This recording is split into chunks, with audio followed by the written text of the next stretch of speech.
Have you ever felt that pressure from the world? Trying to push you into a box? Trying to shape you into someone you're just not? Well, we're about to dive into a really powerful story about exactly that. About identity, your environment, and making the conscious choice to resist becoming something you're not. And this right here, this single sentence is the heart of it all. It's a declaration, you know? It just perfectly sets the stage for this huge struggle between who someone is deep down inside and the person the world was demanding they become. So where does a feeling like that even come from? It starts with a fundamental clash. A clash between a person's true nature and the world they're stuck in. And this slide really lays out that internal conflict perfectly.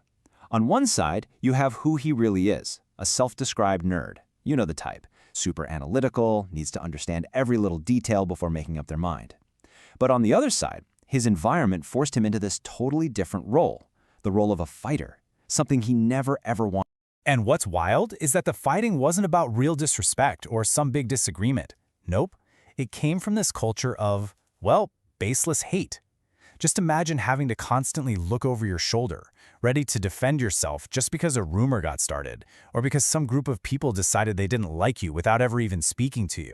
So this wasn't a one-time thing. It was this relentless pressure, this constant poking and prying, and eventually it just hit a boiling point. Becoming aggressive wasn't really a choice, it was a reaction. He was cornered, and he knew he had to do something. But he didn't just lash out blindly. True to his nerdy nature, his response was actually pretty calculated.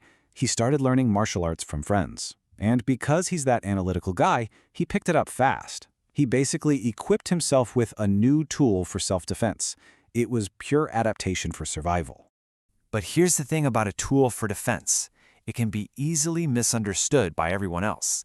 And this adaptation, this new tool, started to build a reputation that was dangerous and completely unwanted. At the same time, the rules of the game were changing, dramatically. Back in the 80s, fights were settled with fists. There was a sort of code. But as the 90s rolled in, the stakes got so much higher when guns came into the picture. And for him, that was a hard line in the sand. The second the pistol game started, he was out. Done. Still, even with his own rules, this reputation for being a tough guy started to form around him. And for a while, it was seductive. The nerd inside started to believe the hype, He started to embrace this bad guy persona that everyone else was pushing on him. He's very clear about what fueled this change, though. What was the catalyst? Alcohol. That's what made him, as he puts it, entertain the foolishness. It was the thing that made him act out in ways that went against everything he truly was. And that's what makes this number so powerful. 21. 21 years sober. This isn't just a story about a dark past. It's a story of incredible change. A massive victory over the very thing that was fueling his downfall. But his struggles were far from over. After an arrest, the fight shifted. He wasn't just dealing with people on the streets anymore. Now he was up against a much bigger, more complicated opponent, the system itself. And he describes his experience with the criminal justice system in really stark terms. He calls it a democratic plantation. And he uses that term to get across this feeling of being groomed, controlled, basically owned, the second you get assigned a number and you're entered into that world. In this slide really breaks down that feeling of being trapped.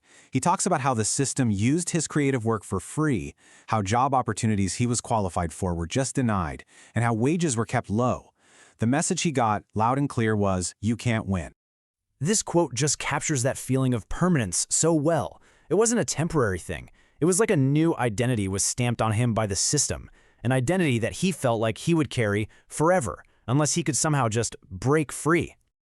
And this brings us to the climax of the story. You've got pressure from the streets on one side and this feeling of being trapped by the system on the other.